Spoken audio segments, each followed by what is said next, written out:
Hello everyone, I am संकल्प और आज का जो वीडियो है उसमें हम लोग जो स्टैंडर्ड चार्टर्ड कंपनी है उसके बारे में पूरा डिस्कस करने वाले हैं। और आज हमारे साथ हितेन है जिसने स्टैंडर्ड चार्टर्ड में इंटर्नशिप क्रैक किया है। तो आज हम लोग इससे जानेंगे जो भी इसका एंटायर प्रोसेस रहा है और इसका जो जर्नी रहा है और जो भी इसका टिप्स और सजेशंस है उसके बारे में। So will start the video with a brief introduction. So Hiten, can you introduce yourself? So hello everyone, I am Hiten Sharma and I am pre-final year student in NIT Jalandhar and I am currently selected for an intern in Standard Chartered and it's a 2 months internship. Yes. Okay. So अब अगर हम college life का बात करें तो first year से अभी तक तो क्या क्या ऐसा चीज़ किया जो अच्छा किया या फिर क्या ऐसा छूट गया जो करना चाहिए था? फर्स्ट ईयर में तो ज़्यादातर तो when we go to first year it's वही रहता है कि मतलब ज़्यादातर बच्चों को होता है कि इंजॉय करें, नए नए कॉलेज में आए होते हैं। लेकिन उसके साथ साथ अगर सीनियर्स वगैरह जैसे कि होते हैं बताते रहते हैं कॉन्स्टेंटली कि आपको फर्स्ट ईयर से ज़्यादातर पता लग जाता है प्लेसमेंट्स वगैरह हो रही हैं, क्या हो रहा है। फर्स्ट ईयर में ज़्यादातर शौक रहता है लोगों को कि हाँ ये कंपनी आ रही है हमारे कॉलेज में, ये कंपनी आ रही है, हम प्लेसमेंट स्टैटिस्टिक्स देख के जाते हैं कॉलेजेस में। तो उस हिसाब से फिर प्रिपेयर करना तो फर्स्ट ईयर से ही ऑलमोस्ट शुरू कर देते हैं सारे। तो उस हिसाब से ही हमने भी शुरू कर दिया है फर्स्ट ईयर में ही कि हाँ यहाँ से कोडिंग करनी है, कैसे शुरू करना है। तो वहाँ से ही सारा सफ़र शुरू हो जाता है। सी प्लस प्लस सीखनी है, वही सारा कुछ जो बेसिक हमारा चलता है, जो जैसे कॉलेज में जाते हैं तो एकदम से पता लगता है आपको कि इंडस्ट्री में क्या चल रहा है, वही सारा कुछ। तो फर्स्ट ईयर में तो यही सारा कुछ चलता है और फिर उसके बाद हम धीरे धीरे कॉलेज लाइफ भी थोड़ी बहुत ही इंजॉय करनी चाहिए मुझे लगता है। तो उसके साथ साथ बैलेंस बनाते हुए एक तरह का वो चलाना पड़ता है। तो मैंने तो ऐसे ही चलाया कि ना ज़्यादा मैं पढ़ाई की तरफ जाऊँ और ना ज़्यादा मैं मतलब इंजॉयमेंट की तरफ जाऊँ, तो बैलेंस के अंदर साथ सारा ओके। कर लूँ। ओके। सो अब अगर प्रीवियस इंटर्नशिप्स के बारे में बात करें तो इसमें तुमने पहले कौन कौन सा इंटर्नशिप किया है, तो उसके बारे में क्या शेयर कर सकते हैं? तो प्रीवियस इंटर्नशिप मैंने एक्चुअली मेरा फील्ड जो है मैं एमएल भी करता हूँ। तो जुलाई टाइम में ही मैंने स्टार्टअप के साथ इंटर्न किया, पूरा वर्चुअली था। तो उसमें मैंने उनके जो प्रोडक्ट था उसके साथ पूरा उसको हमने बनाना था। तो उसमें सारा वर्क किया था हमने। वो स्टार्टअप थी, दिल्ली की थी। तो वो 2 मंथ्स की थी, वो भी ज़्यादा नहीं थी। तो वो मुझे लिंक वगैरह के साथ मैं जुड़ा था उनके साथ। तो फिर उन्होंने वहाँ से मेरी प्रोफाइल चेक की, तो they asked me about if you are ready for an intern. तो उसमें भी टेलीफोनिक इंटरव्यू एक हुई थी और उसके बाद फिर वो वाली इंटर्न हो गई थी। तो एक इंटर्न मैंने किया अभी तक सेकेंड ईयर के एंड में। ओके। सो अब अगर प्रोजेक्ट्स के बारे में बात करें तो what all projects you have worked on previously, या फिर ऐसा कोई प्रोजेक्ट जो शेयर कर सकते हैं? जो प्रोजेक्ट मुझे मतलब काफ़ी अच्छा लगा था, एक जो नई चीज़ मुझे लगी थी, जो मशीन लर्निंग का यूज़ करके ही बनाया था, एक इमेज कैप्शनिंग बॉट टाइप। तो काफ़ी मतलब यूथ को अगर हम देखें तो हमें लगता है कि हम जब इंस्टाग्राम वगैरह पे कोई फ़ोटो डाल रहे हैं तो कैप्शन यार कहाँ से ढूंढें। तो वो हम खुद भी करते हैं। तो लेकिन जब उसकी फिर वर्किंग थोड़ी सी देखनी शुरू की कि वो अगर वो एक अच्छी एल्गोरिदम बनी हुई है तो वो कैसे वर्क कर रही है, तो वो काफ़ी मज़ेदार प्रोजेक्ट था। तो उसको बनाने में काफ़ी मज़ा आया क्योंकि उसमें पूरा फिर हम उसको लिव भी कर सकते हैं, रिलिव कि हम उसको जब असली कोई ऐप यूज़ कर रहे हैं जिसमें हम अपनी फ़ोटो डाल रहे हैं और हमें कैप्शन वो बता रहा है उसका कि अगर फ़ोटो में माउंटेन्स है तो वो कुछ नेचर के हिसाब से आपको कैप्शन दे रहा है, या फिर ग्रुप खड़ा है तो वो फिर ग्रुप के हिसाब से आपको कैप्शन दे रहा। तो वो सारी चीज़ मशीन लर्निंग के थ्रू जब सीखी तो उससे मेरा इंटरेस्ट मशीन लर्निंग में भी बढ़ गया और ये प्रोजेक्ट भी काफ़ी अच्छा लगा। उसके अलावा मैंने फेशियल रिकॉग्निशन का था एक प्रोजेक्ट जिसमें ऑथेंटिकेशन हमें करना थी, वो किया था। एक जैसे वो फिर हार्डवेयर के साथ जोड़ के पूरा कि हमें अगर ऑथेंटिकेशन पूरी वो बनानी है तो वो किया था पूरा ऐसे प्रोजेक्ट। ओके। सो ये लाइक पूरा इंट्रोडक्शन हो गया। और अब अगर हम जो प्रोसेस है सिलेक्शन प्रोसेस उसके तरफ मूव करते हैं, तो सबसे पहले है कि कितने लोग इसमें अप्लाई किए थे और कितने लोगों का सिलेक्शन हुआ था। तो ये हमारी कॉलेज में सेकंड आई थी कंपनी स्टैंडर्ड चार्टर्ड, और इसमें सारी जो थी ब्रांचेज अलाउड थी, ये ओपन फॉर ऑल था। तो इसमें अराउंड 300 टू 350 स्टूडेंट्स थे जिन्होंने अप्लाई किया था, क्योंकि सेकंड कंपनी थी। और कोविड टाइम्स में वैसे ही मुझे जहाँ तक लगता है कि काफ़ी मुश्किल से ही कोई कंपनी आती होगी, तो इस कारण ज़्यादातर लोगों ने जितने अप्लाई कर सकते थे उन्होंने किया था, और इसमें 7 स्टूडेंट्स का सिलेक्शन हुआ ओके। From each. मतलब CSE से 3 हो गए थे, और 2 from EC and 1 from instrumental. Okay. So अब अगर लाइक सीजीपीए का इसमें रोल अगर देखें तो how important was CGPA for this entire process. CGPA, अगर मैं अपनी CGPA की बात करूं तो मेरी तो 7.85 है इस वक्त। तो वो काफ़ी मतलब लो लगती है कई बार। अगर हम देखना चाहें तो लोगों को लगता है कि नहीं 8+ होनी चाहिए, और वो काफ़ी सही बात है कि अगर आपकी CGPA 8+ होगी तो अगर आपने ऑफ कैंपस कहीं भी अप्लाई करना है तो उसके लिए आपको मदद मिलती है, क्योंकि ऑफ कैंपस कई बार अगर कोई बड़ी कंपनीज हैं और तो वो टेक जायंट्स जो हैं वो आपको 8 मिनिमम रख देती हैं, तो उसमें आपको फ़ायदा मिल सकता है। हमारे कॉलेज में ज़्यादातर जो कंपनीज हैं वो 7.5 रखती हैं। तो वही जैसे मैंने इंट्रोडक्शन में कहा कि शुरू में जो सीनियर्स आके कह देते हैं, तो हमारे दिमाग में था कि 7 से ऊपर रखनी है, तो इंटर्न वगैरह का कोई चक्कर नहीं पड़ेगा। तो मैंने शुरू से बस 7.5 से ऊपर रखी है। तो इसलिए मुझे कोई दिक्कत नहीं आई किसी भी कंपनी में। हमारी जितनी भी कंपनीज आती हैं 7.5 से ऊपर ही रहता है उनका। ओके। सो ये लाइक सीजीपीए जो वो कॉलेज स्पेसिफिक भी है, तो लाइक कुछ कॉलेजेस में ज़्यादा हो जाता है, किसी में हाँ कम जी। में भी वो प्रॉब्लम नहीं होता है। तो अब अगर हम जो हाँ, इसका एक्चुअली CGPA हाँ। जो क्रिएशन का होता है वो उसका भी डिफरेंस रहता है। कईयों का 10 से मल्टीप्लाई हो गया होता है, कईयों का 9.8 से। उस हिसाब से फिर वो कॉलेज टू कॉलेज वेरी कर जाता है क्राइटेरिया। ओके। सो लाइक ये सीजीपीए का हो गया। अब अगर हम जो कोडिंग राउंड होता है, तो इसमें अगर बात करें इस कंपनी में, तो लाइक इसमें टोटल कितने राउंड थे, लाइक कोडिंग राउंड या एप्टीट्यूड राउंड कैसा था। इसमें शुरुआत के तो जो 2 राउंड थे वो एप्टीट्यूड राउंड थे। एक यूके बेस्ड कंपनी है, बैंक है स्टैंडर्ड चार्टर्ड। तो इसका एक कॉर्न फेरी करके असेसमेंट होता है। वो एक आपका लॉजिकल रीजनिंग टेस्ट लेते हैं, और फिर एक न्यूमेरिकल रीजनिंग टेस्ट लेते हैं। तो वो इस बेसिस पे चलता है कि अगर आपके न्यूमेरिकल रीजनिंग में 40% से अगर आपके नंबर ऊपर है तो आपको नेक्स्ट का लिंक आएगा। तो फिर अगर आप उसको भी ऑलमोस्ट 40% से ऊपर ले आओ तो फिर आपको कोडिंग के लिए वो करते हैं। साल के बाद we run the coding round test after 2 और 3 days। उसके बाद कोडिंग टेस्ट था जिसमें हमें 2 क्वेश्चन आए थे।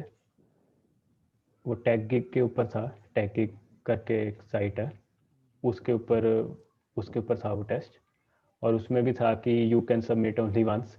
एक आप टेस्ट केसेस अपने हिसाब से रन कर सकते हैं, लेकिन सबमिशन आपको एक ही दी जाएगी। अगर उसमें आपके सारे टेस्ट केस पास हो गए तो ठीक है, नहीं तो उसमें दिक्कत आ जाएगी। ओके। तो इसमें ये हो गया कोडिंग राउंड्स, और इसमें एक इम्पॉर्टेंट है कि वो बस ओनली वन सबमिशन मांग रहा था, तो जो टेस्ट केस है वो खुद से करना हाँ जी। होगा, और इसमें थोड़ा मेहनत भी है। हाँ जी।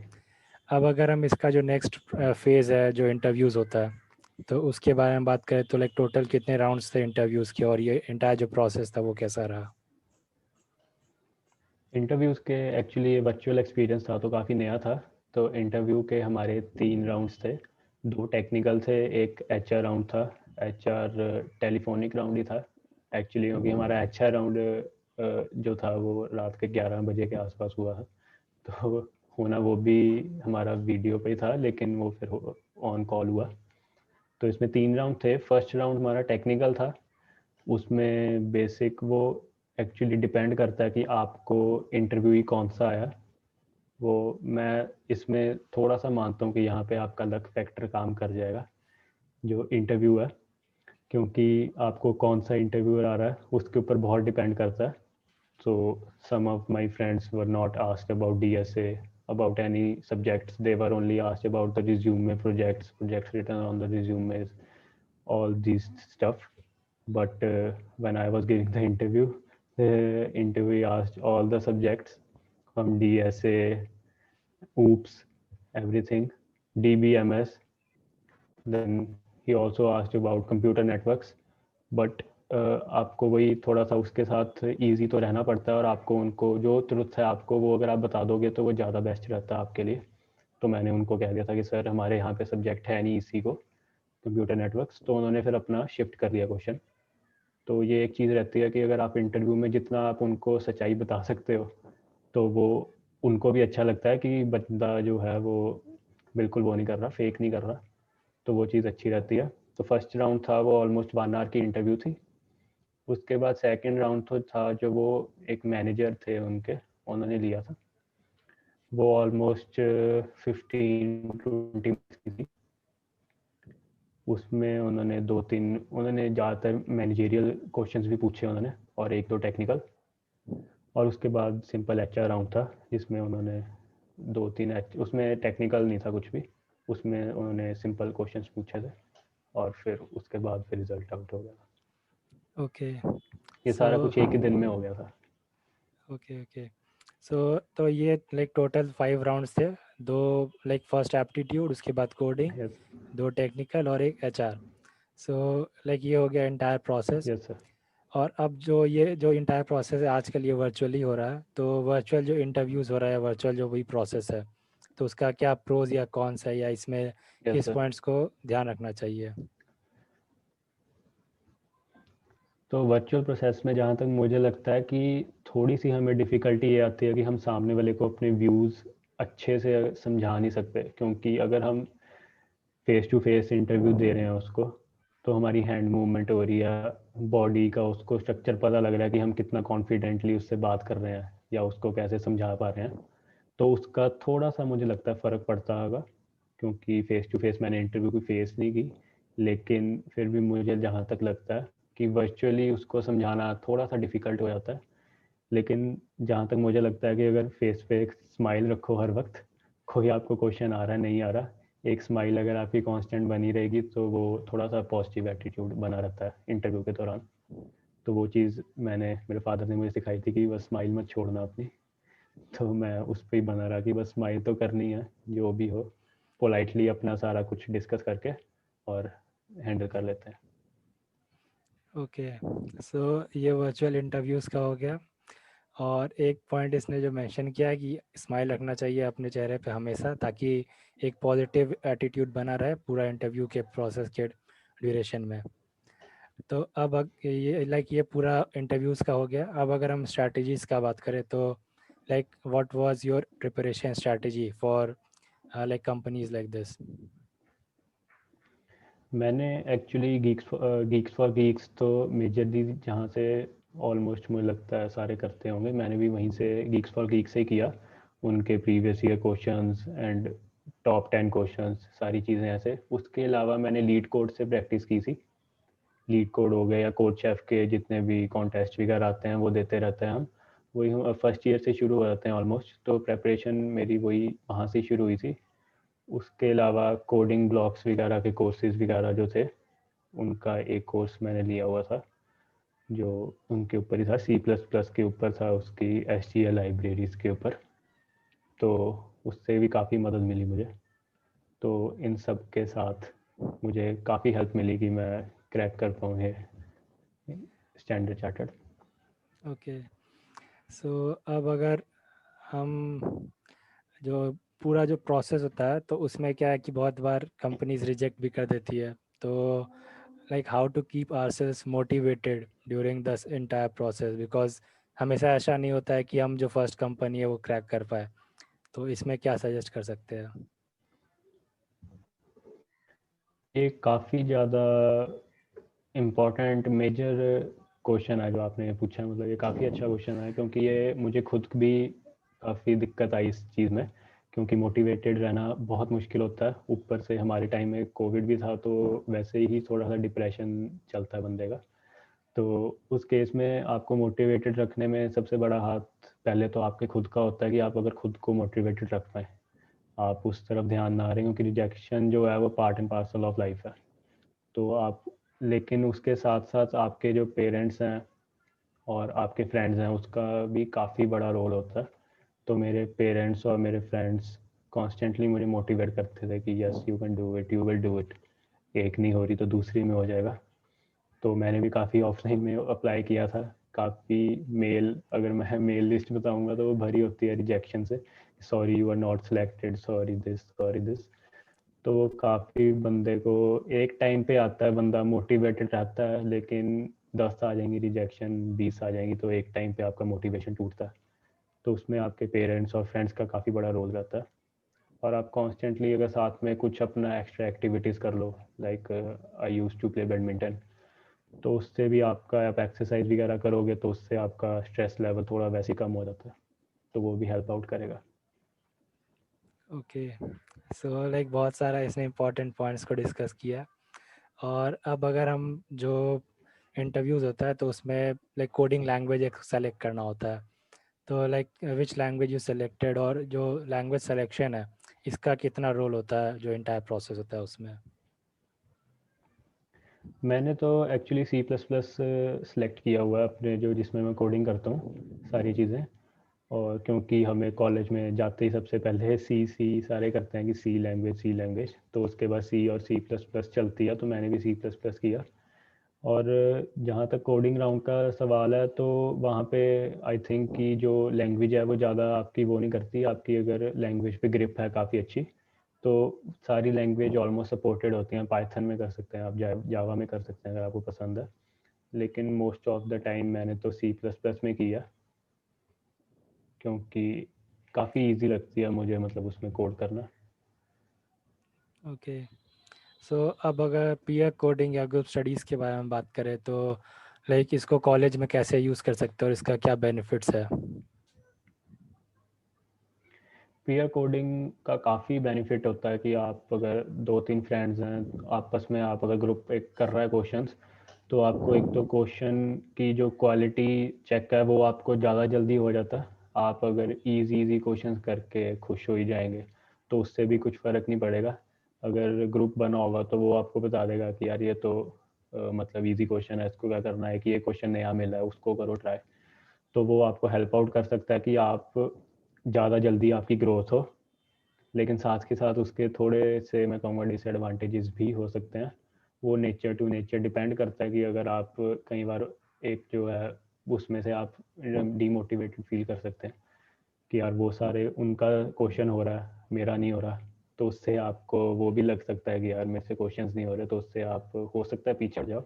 लेकिन फिर भी जो पीयर्स का साथ है वो कभी, मतलब मुझे लगता नहीं कि बुरा रहता है, क्योंकि वो ज़्यादातर मोटिवेटेड ही करते हैं आपको कि हाँ यार कर कर, इससे कर, ये कर। उनको पता होता है कि कैसे आपको वहाँ तक पहुँचाना है उन्होंने। तो काफ़ी हेल्प मिलती है उनकी। ओके, और अब अगर क्लब्स एंड चैप्टर्स के बारे में बात करें जो लाइक बहुत सारे कॉलेजेस में होता है, तो इसका क्या यूज़ होता है या इसको हम कैसे यूटिलाइज कर सकते हैं ताकि जो भी प्लेसमेंट्स है उसमें हमको हेल्प मिल जाए? क्लब्स वगैरह जैसे कि कॉलेजेस में हमारे कोडिंग क्लब था है, तो उसका काफ़ी बड़ा रोल था, क्योंकि उसने भी काफ़ी जो हमारे कॉन्टेस्ट होते हैं या फिर जैसे कि वेबिनार्स होते हैं, सेमिनार्स होते हैं, वो सारे काफ़ी अच्छे अच्छे उन्होंने जब करवाते हैं, तो उसमें आपको एक्सपोजर मिलता है कि क्या चल रहा है इंडस्ट्री, क्या मांग क्या रही है। क्योंकि जहाँ तक मुझे लगता है कि कॉलेज लेवल पे जो प्रेपरेशन अगर आप करोगे सिंपल, तो कॉलेज का उतना बड़ा जो क्राइटेरिया है वो अच्छा नहीं रहता मेरे हिसाब से, क्योंकि आपको वो इंडस्ट्री लेवल का एक्सपीरियंस नहीं दे पाते। तो उसमें क्लब्स और चैप्टर्स का काफ़ी अच्छा हाथ रहता है। तो हमारे डेवलपर स्टूडेंट क्लब की भी बनी हुई है यहाँ पे, तो उसमें भी मैं था, और उसमें भी काफ़ी मशीन लर्निंग वगैरह और न्यू न्यू टेक्नोलॉजीज जितनी भी आ रही हैं, उसके साथ आपको एक बार हैंड्स ऑन करवा देते हैं कि हाँ कि इसमें आपको क्या है, तो आप अपना इंटरेस्ट फाइंड कर सकते हैं। काफ़ी हेल्प मिलती है उससे कि आप इंडस्ट्री के थोड़े से लेवल पे आ जाएं, कि आपको इंडस्ट्री एक्सेप्ट कर पाए। ओके, और अब अगर लाइक कॉलेज लाइफ के बारे में बात करें तो like what all things we can do in college जिससे कि ज़्यादा प्रोडक्टिव रहे हमारा ये टाइम, और इससे जो सिलेक्शंस हो रहा है उसमें भी हमको थोड़ा बेनिफिट मिल जाए। तो कॉलेज टाइम में जो मेजर रहता है कि आपकी क्लासेस ज़्यादातर टाइम रहती हैं, क्लासेस हो गई, लैब्स, ट्यूटोरियल्स, ये सारा कुछ चलता रहता है। लेकिन मुझे लगता है कि अगर मैंने भी ऐसे ही रखा हुआ था कि 2 या 3 क्वेश्चन अगर आप 2 और 3 क्वेश्चन अगर आप कर लें पर डे, तो उससे आपको काफ़ी हेल्प मिल सकती है। तो आपका एक जो रिदम है वो नहीं टूटता। तो you can try selecting any question from arrays, any question from linked list. You can do any question you want, but you should try 2 or 3 questions per day, ताकि आपका रिदम ना टूटे। और बाकी कॉलेज में भी ज़्यादा एक्सटेंसिव स्टडी करने की, जहाँ तक मुझे लगता है, इतनी वो नहीं है कि आप बिल्कुल दिन रात करे लो, क्योंकि कॉलेज लाइफ भी थोड़ी सी, जो हम कहते हैं कि कॉलेज लाइफ सबसे अच्छी लाइफ आपकी जो मिलेगी वो कॉलेज लाइफ ही मिलेगी 4 साल। तो उसको भी थोड़ा थोड़ा साथ में एक्स्ट्रा एक्टिविटीज़ आप करते रहेंगे तो अच्छा रहेगा मेरे हिसाब से। ओके, और अब अगर रेज्यूमेज या जो प्रोजेक्ट्स वर्क एक्सपीरियंस होता है तो इसका अगर बात करें तो like how much important it is और इसको हम कैसे इम्प्रूव कर सकते हैं? हाँ, रिज्यूमे का काफ़ी बड़ा रोल रहता है आपके इंटरव्यूज़ वगैरह में, क्योंकि आपको देखने से पहले वो आपका रिज्यूमे देखेंगे, तो फर्स्ट उनका जो इम्प्रेशन है वो वहाँ से पड़ जाता है आपके ऊपर कि बंदा कैसा होगा। आपको देखे बिना वो डिसाइड तो कर लेंगे, आप बैक ऑफ द माइंड उनके चला जाएगा। तो रिज्यूमे का काफ़ी बड़ा रोल रहता है उसमें। आप प्रोजेक्ट्स वगैरह अगर आप लिखेंगे तो आपको इंटरव्यू में वो प्रोजेक्ट्स पूछेंगे, और सबकी कोशिश रहती है कि हम प्रोजेक्ट से भर दें अपना रिज्यूमे। लेकिन मैं कहूँगा वो भी अप्रोच ठीक नहीं है। आप सिर्फ वही प्रोजेक्ट्स भरें जो आपने किए हुए हैं खुद, क्योंकि इंटरव्यूअर भी वहाँ पे जो होते हैं वो आपके सीनियर हैं, तो उनको पता होता है कि कैसे लोग लिखते हैं, क्या करते हैं। तो उसमें आपको फिर वो पकड़ लेते हैं, तो फिर आपको लॉस होगा उस चीज़ का, क्योंकि उनको पता होता है कि इस बंदे ने कितना किया होगा, कितना नहीं किया होगा। तो वही, जितना आप ट्रूथफुल रह सकते हैं इंटरव्यू के साथ उतना रहें, और रिज्यूमे में वही मतलब प्रोजेक्ट्स लिखें जो आपने किए हुए हैं। काफ़ी रोल रहता है उसका। ओके, सो मेनली ये है कि प्रोजेक्ट्स जो भी लिख रहे हैं रेज्यूमे में वो खुद का ही हो, और क्योंकि वो अगर नहीं है वैसा तो कभी कभी वो प्रॉब्लम भी क्रिएट कर देता है। सो लाइक मोस्टली ये जितना भी क्वेश्चंस था वो डिस्कशन हो गया है। और अब अगर कोई फाइनल टिप्स के बारे में बात करें जो हम जूनियर्स को दे सकते हैं तो उसमें क्या शेयर कर सकते हैं?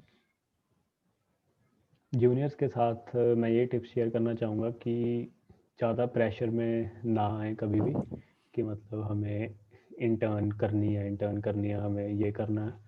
तो क्योंकि अगर आप ऐसे मतलब प्रेशर में आएंगे तो आपके दिमाग में पहले ही प्रेशर स्टडीज़ का भी काफ़ी होता है, और अगर ये इंटर्न वगैरह का प्रेशर और आ जाएगा तो उससे फिर मुश्किल होगी आपको। तो साथ साथ में अपनी एक्स्ट्रा करिकुलर एक्टिविटीज़ भी करते रहें, खेलते रहें, अपना सिंगिंग डांसिंग जो भी क्लब्स होते हैं उनको भी ज्वाइन करें। और कॉलेज के साथ अपना जो लाइफ है उसको मेंटेन करके रखें, ना पढ़ाई ज़्यादा हो और ना कॉलेज ज़्यादा हो, कॉलेज लाइफ इंजॉय। तो उसको अगर मेंटेन करके रखेंगे तो आई थिंक कि बेस्ट आपका आउटपुट निकलेगी उससे। Okay, so that was all the discussion, और जिसमें हितेन ने मेरे साथ रहा और पूरा जो भी इसने बहुत सारा इम्पोर्टेंट पॉइंट्स को डिस्कस किया है।